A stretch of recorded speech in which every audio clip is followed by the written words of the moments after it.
বিভিন্ন ইমেজের এডিটিংয়ের সময় আমাদের অনেক সময় স্কাই কালারকে পরিবর্তন করতে হয়। তো এর জন্য বেসিক্যালি আমরা কী করি, আমরা ফাইলে চলে যাই, দেন এখান থেকে প্লেস এমবেডেড করি অ্যান্ড দেন এখান থেকে যে কোনোটা ইমেজকে আমরা ওপেন করে দেন এইটার সাথে আমরা অ্যাডজাস্ট করার ট্রাই করি। যেমনটা আপনি হয়তো মাস্কিং করে করতে পারেন বা আপনি নর্মাল ভিউও করতে পারেন। বাট দেখুন এইটা করা কিন্তু আজকে থেকে একেবারে আপনাদের দরকার নেই। আপনি কি করবেন, আপনার ছবিটাকে শুধুমাত্র ফটোশপে ওপেন করবেন, ওপেন করার পর চলে যাবেন আপনি এডিট সেকশনে। দেন এখান থেকে আপনি পাবেন ডিরেক্টলি স্কাই রিপ্লেসমেন্ট নামে একটা অপশন। এইটাতে ক্লিক করলে আপনি দেখবেন ইন্টারফেস আপনার সামনে কিন্তু এরকম করে চলে আসবে এবং দেখুন এইখানে কিন্তু আপনি লটস অফ স্কাই পাবেন এবং যেটাতে মাত্র একটা ক্লিকের মাধ্যমে কিন্তু আপনার স্কাই কালারটা পরিবর্তন হয়ে যাবে।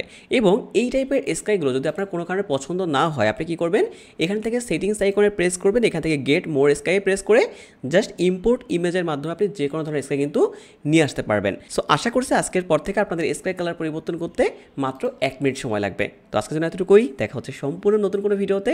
এরকম আরও অনেক গুরুত্বপূর্ণ ভিডিওর জন্য আমার সাথেই থাকুন। ধন্যবাদ।